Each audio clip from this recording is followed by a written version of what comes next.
O Carlos susteve a respiração e abriu a sua encomenda da Amazon. É um novo aspirador robô que vai deixar o seu chão impecável por um preço muito mais baixo do que ele estava à espera. Para o Carlos, é 5 estrelas. Desde aspiradores robô a eletrodomésticos para a cozinha e muito mais. Encontre os produtos com as melhores opiniões a preços que vai adorar hoje mesmo na Amazon.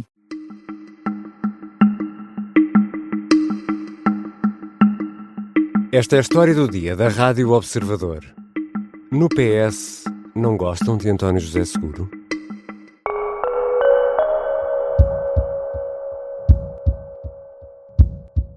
A outra campanha que, aos olhos de todos, está também em curso, a do Dr. António José Seguro, também não me parece cumprir os requisitos mínimos de uma candidatura que possa ser apoiada pelo PS e por um vasto campo de forças democráticas. E porquê? Porque se fica pelas banalidades e nós precisamos de mais do que banalidades para Presidente da República. A 17 de janeiro, Augusto Santos Silva, na RTP2, era particularmente cáustico em relação a António José Seguro. O ex-ministro socialista é um entre muitos militantes e simpatizantes do PS que não vêem em Seguro uma alternativa viável ou um nome forte na corrida a Belém. É o tipo de posição que leva Francisco Assis, eurodeputado do PS, antigo adversário de Seguro, a vir a público afirmar que está em curso uma campanha organizada para impedir a candidatura presidencial de António José Seguro. O homem, que já foi líder da JS e do PS, não é consensual e chega a motivar por parte de alguns acusações de fraqueza na liderança ou de ser o socialista que a direita gosta. É sobre isto que vou conversar com Rita Tavares, grande repórter, jornalista da secção de política do Observador, que há muito acompanha a vida do Partido Socialista. Eu sou o Ricardo Conceição e esta é a história do dia, de quarta-feira, 11 de junho.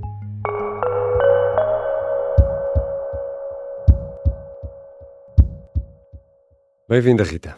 Olá, Ricardo. Rita, importa explicar até para os nossos ouvintes mais jovens que António José Seguro está no PS desde pequenino, ou seja, há muitos anos e já teve cargos importantes. É verdade, António José Seguro foi tudo no Partido Socialista, desde líder da JS a líder do PS. Foi deputado, eurodeputado, secretário de Estado, ministro em governos do PS. Entre a década de 80 e o ano 2014 esteve sempre na primeira linha do partido, com mais ou menos deserto pelo meio, porque também os houve. Seguro teve o seu auge, talvez ali na altura do guterrismo, era um dos delfins de António Guterres, mas só acabou por chegar à liderança do PS já em 2011 e depois de José Sócrates ter deixado de ser líder. E foi ainda nos tempos da JS, da Juventude Socialista, que podemos dizer isto, que a relação entre António José Seguro e António Costa começou a azedar? A relação, na verdade, nunca existiu. Eram de grupos diferentes logo na JS e o primeiro contacto terá logo ficado marcado por isso mesmo. António Costa era próximo de Luís Patrão, que era da Covilhã, e havia ali uma certa rivalidade regional com António José Seguro, que era de Penamacor. Os dois, Costa e Seguro, cruzaram-se na Jota, sim, mas Costa, nessa altura, até já tinha um caminho mais feito, a um nível diferente no partido. Era um dos mais novos elementos do famoso sótão de Guterres, onde se fazia oposição a Mário Soares. Por lá passaram nomes como Jorge Sampaio, Salgado Zenha, António Arnaud. E essa proximidade de Costa à oposição interna do PS, na altura, acabou até por lhe cortar o caminho para a liderança da Jota. Era evidente que era um caminho natural para alguém com o destaque que ele já tinha em jovem, mas a dada altura a Jota precisava de dinheiro para o Congresso. Costa pediu à Direção Nacional e recebeu, mas teve de afastar-se do caminho em troca e encontrar uma liderança que conseguisse fazer pontes entre as várias linhas no partido. E por isso mesmo, ainda que fosse um tal candidato natural à JS, acabou por nunca avançar, saiu de cena nessa altura e nos anos seguintes, Seguro começou então o seu caminho até à liderança. Foi o número 2 do líder seguinte, José Apolinário, e em 1990 foi eleito líder da JS. Estava a ouvir-te e se calhar vou ter que fazer aqui um parênteses histórico, porque ia pensar sobretudo nos ouvintes mais jovens que já cresceram com o PS no poder e a parecer que é um partido muito unido. Falaste aí na história do sótão, ou seja, na história do PS há muitas lutas internas e vários grupos, não é? Se nos conseguisse explicar isso aí em 2 frases, acho que era bom. É a dinâmica do Partido Socialista é sobreviver nessa mesma choque interno, nesses variados choques internos que houve sempre, Soares, Janha, enfim, houve variadíssimos choques dentro do Partido Socialista, depois Sampaio, António Guterres, e depois José Sócrates também a dada altura, que nunca enfrentou verdadeiramente ninguém, mas deixou sempre ali Seguro pendurado, que também queria ser líder, e depois António Costa, que apiou António José Seguro da liderança. Portanto, o PS tem sempre, lá está, sobrevivido, apesar de todo este caos interno que por vezes vive. E vamos perceber como essa linha de história também se cruza com a história de António José Seguro, que, entretanto, na sua história, viu aparecer outro protagonista que, além de Costa o ter ultrapassado, também ultrapassou. Estamos a falar de José Sócrates. Sim, foi quando Guterres chegou a primeiro-ministro e formou um governo e apostou na geração seguinte para várias pastas. Chamou António Costa para os assuntos parlamentares, Seguro para a juventude e o desporto e José Sócrates para secretário de Estado do Ambiente, todos neste nível, secretarias de Estado. Anos mais tarde, em 97, mais concretamente, 2 deles subiram a ministro numa remodelação que existiu. Sócrates passou a ministro do Ambiente e António Costa a ministro dos Assuntos Parlamentares. Já António José Seguro ficou na mesma. E não chegou a ministro nessa altura. Não chegou a ministro nessa altura e anos depois candidatou-se em 99 a eurodeputado, portanto às eleições ao Parlamento Europeu, no círculo costista. No PS acredita-se que aqui esteja a origem de uma mágoa nunca ultrapassada por António José Seguro, como também depois no círculo segurista. Também se conta que no pós-Guterres, Costa também ficou sempre atravessado por Ferro Rodrigues ter escolhido como líder parlamentar António José Seguro em vez de José Sócrates. Os caminhos, como vemos, andaram sempre às avessas. E novamente, quando Sócrates concorreu à liderança do PS, em 2004, e o Delfim Seguro ficou para trás. Jorge Coelho até contou a dada altura, numa biografia escrita pelo jornalista Fernando Esteves, que até promoveu um encontro no Hotel da Coria para desmobilizar Seguro de qualquer intenção de avançar para a liderança nessa altura. Seguro acabou por ficar nessa era Sócrates, que durou 6 anos, na última fila da bancada parlamentar, que é para onde vão normalmente... Uma espécie de desterro parlamentar. Exato, uma espécie de desterro parlamentar dos políticos. Não é só no PS que isto acontece, a bem da verdade. Mas fez lá essa tal travessia do deserto que falámos há pouco, com algumas críticas que foi fazendo e com distanciamentos à liderança de então do Partido Socialista, em alguns momentos, para tentar também já ali construir a sua oposição interna e uma alternativa a José Sócrates, e ao mesmo tempo manter sempre acesa a sua ligação às bases do partido para o tal dia seguinte. E é só depois de tudo isso que chega à liderança do PS finalmente? Sim, em 2011, quando Sócrates sai e Seguro avança para a liderança. Ainda assim, nessa altura há um grupo lá está, de costistas. Calma, isto é mesmo verdade. Isto, de novo, para os nossos ouvintes mais jovens, isto não é o argumento de uma série da Netflix, é mesmo, aconteceu mesmo. Mas também dava, fica aqui a ideia. Ainda assim, lá está, houve esse grupo de socialistas mais próximos de António Costa que tentaram ali alinhar um adversário para António José Seguro em 2011. Costa não se disponibilizou na altura porque era presidente da Câmara de Lisboa e utilizou isso como argumento, não queria interromper o mandato, e quem avançou foi Francisco Assis.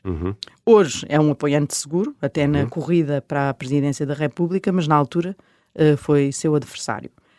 Havia e houve sempre uma certa perspectiva no PS de que Seguro era um socialista que era demasiado próximo da direita, e para isso contribuiu um pouco a coexistência dele na liderança da Jota com a existência de Passos Coelho como líder da JSD. Conheciam-se bem, não é? Conheciam-se também com outro elemento da JSD, então, de Carlos Coelho, tinham trabalhado de forma muito próxima, sobretudo quando António José Seguro presidiu ao Conselho Nacional da Juventude, onde todas estas lideranças partidárias acabavam por convergir. Confraternizar de alguma maneira. Confraternizar, sim, mais do que convergir. Portanto, essa ideia de um Seguro próximo da direita foi sempre fazendo o seu caminho dentro do PS. Já voltamos à conversa com Rita Tavares, jornalista do Observador, que há muito acompanha o PS. António José Seguro esteve cerca de 10 anos afastado da política. Regressa agora porquê?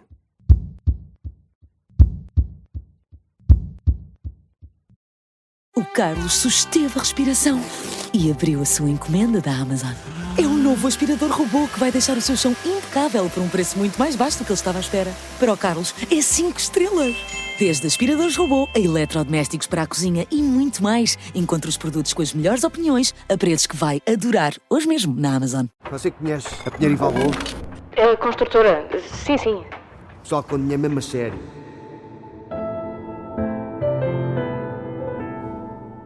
O Zé faz 25.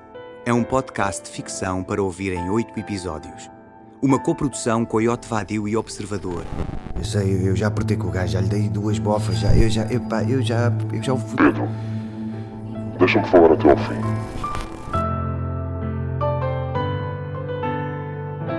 Com as vozes de Tiago Teotónio Pereira, Beatriz Godinho, Sara Matos e a minha, Cristóvão Campos.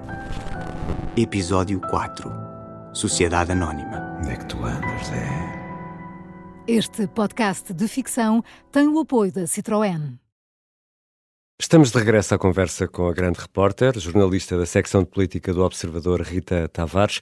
Rita, temos de ir a um momento fundamental para perceber toda esta história e a história recente do Partido Socialista e de António José Seguro, que é o momento... Qual é a pressa? É o momento em 2013, quando um grupo dentro do Partido Socialista, onde estavam nomes como Pedro Silva Pereira, José António Vieira da Silva ou Pedro Nuno Santos também, e António Costa sempre de alguma maneira, pressionou a direção de António José Seguro para marcar o Congresso de 2013 para antes das autárquicas. Havia a expectativa nesse grupo de poder haver uma alternativa à liderança de Seguro. António Costa era o nome em quem mais apostavam, nessa altura a liderança de António José Seguro já era muito contestada internamente. Havia muita insatisfação com a posição da direção, por exemplo, na altura em que alguns deputados do PS defenderam a fiscalização sucessiva da constitucionalidade dos cortes ao subsídio de Natal dos pensionistas, que acabou por ser pedida apenas por alguns deputados do PS e juntamente com deputados do Bloco de Esquerda, que conseguiram um número suficiente para amassar com este pedido de fiscalização sucessiva. Que depois estamos em plena troika, não é? Estamos em plena troika e depois esse até acabou por ser mesmo declarado inconstitucional. Também havia um desconforto por Seguro ignorar o legado de José Sócrates, aqueles 6 anos de governação de Sócrates. Muitos deles eram ministros desse tempo e portanto, não conviviam bem com essa atitude do então líder do Partido Socialista, e ainda pesava aquela ideia de um socialista que era pouco capaz de fazer frente à direita. Na altura, como tu tinhas lembrado, o país vivia sob intervenção externa e o PS de António José Seguro tinha entrado praticamente em funções com uma viabilização do orçamento do Estado para 2012 através de uma abstenção violenta, que foi sempre um termo... A expressão é mesmo essa, não é? A expressão usada foi a abstenção violenta, que era para se abster e deixar passar o orçamento, sendo que podia nem ter acontecido através da abstenção, mas ao mesmo tempo violenta, que era para, pelo menos nas palavras, mostrar que havia algum espírito crítico e algum sentido crítico em relação ao orçamento do Estado. Uma abstenção violenta em relação à proposta que o Governo nos apresenta, mas uma abstenção construtiva, positiva, de quem pensa em primeiro lugar nas pessoas e não volta as costas ao seu país. E esta expressão fez sempre muita comichão a algumas alas dentro do Partido Socialista. António Costa, anos depois, havia a dizer que esse tinha sido o pecado original de António José Seguro. E era essa altura que acontece qual é a pressa, não é? Há ali uma manhã em que António José Seguro está no Parlamento e há ali um pelotão de jornalistas que se coloca à porta da bancada, da direção da bancada parlamentar, e António José Seguro sai, ou estava a entrar, já não me recordo muito bem, eu estava lá, mas não sei se ele estava a entrar ou se estava a sair, e ele vinha empenhadíssimo, porque tinha sido dada uma entrevista à Rádio Renascença por Pedro Silva Pereira a tentar fazer essa pressão para que o Congresso fosse antecipado, e António José Seguro, antes de mais, que vinha com aquilo prontíssimo para dizer e mal alguém lhe faz uma pergunta ele responde. Qual é a pressa? Mas quando é que o senhor acha que deve realizar-se o congresso do seu partido? Mas, minha senhora, eu volto a perguntar, qual é a pressa? E a segunda pergunta, a resposta foi a mesma. E eu não me quero enganar, mas foram 3 ou 4 vezes seguidas que ele disse qual é a pressa, qual é a pressa. Ficámos a perceber que não tinha caído bem a entrevista de Pedro Silva Pereira e que António José Seguro estava ali pronto para fazer esse combate à linha costista. E ele rapidamente depois caiu. Ou seja, estávamos a falar dessa abstenção Mas ainda violenta. demorou, porque aí foi em 2013 e isso ainda ia até 2014. Mas houve logo ali... E ele acabou por cair.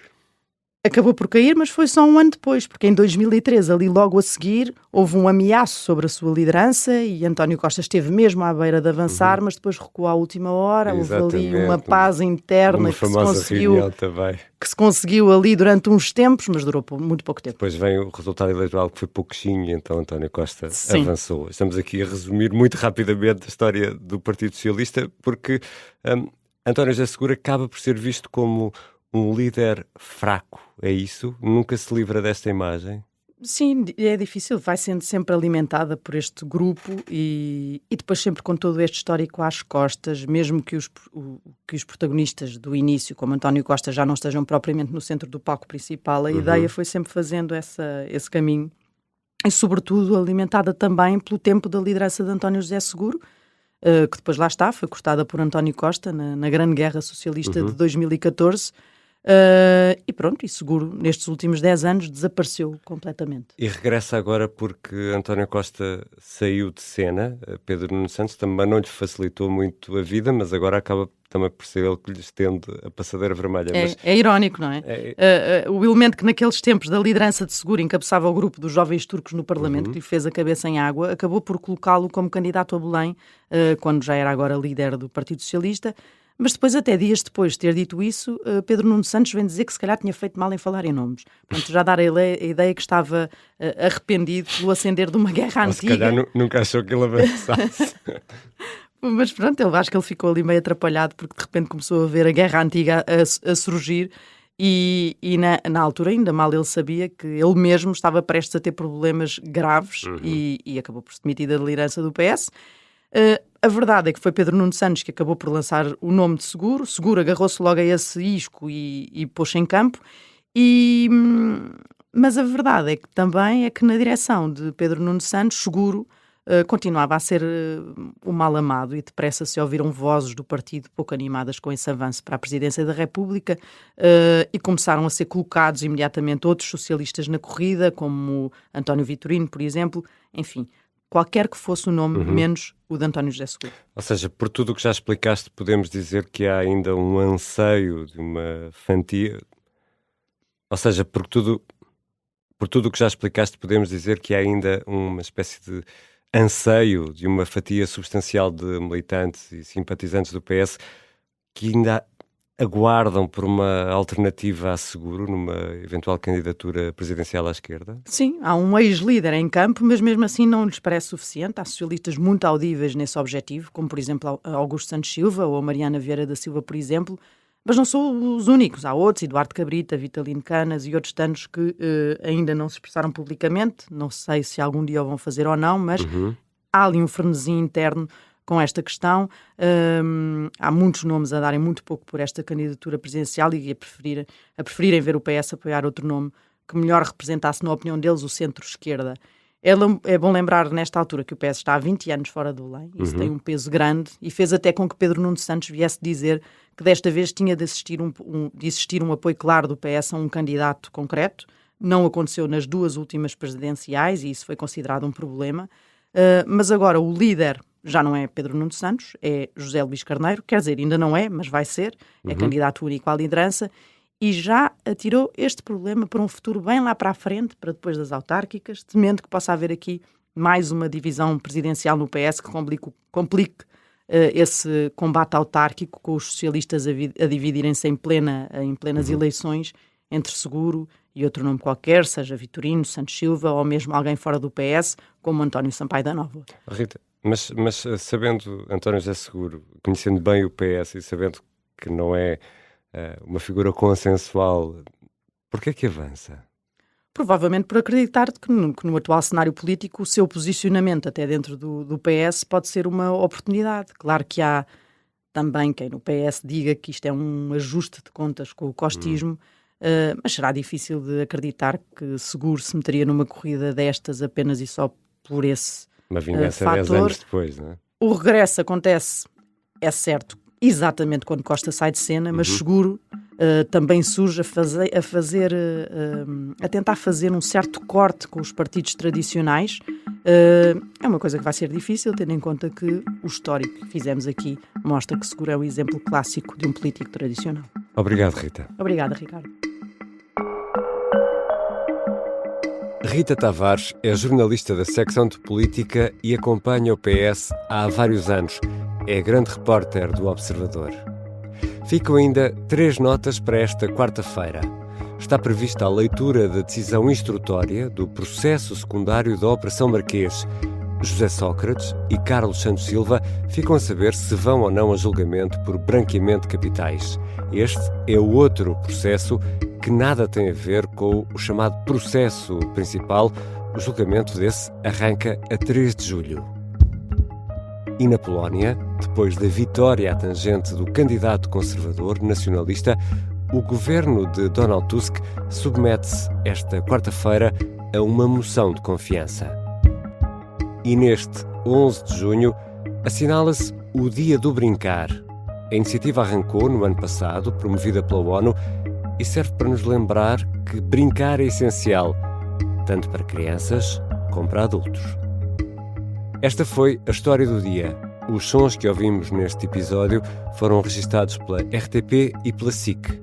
A sonoplastia é do Bernardo Almeida, a música do genérico do João Ribeiro. Eu sou o Ricardo Conceição. Até amanhã.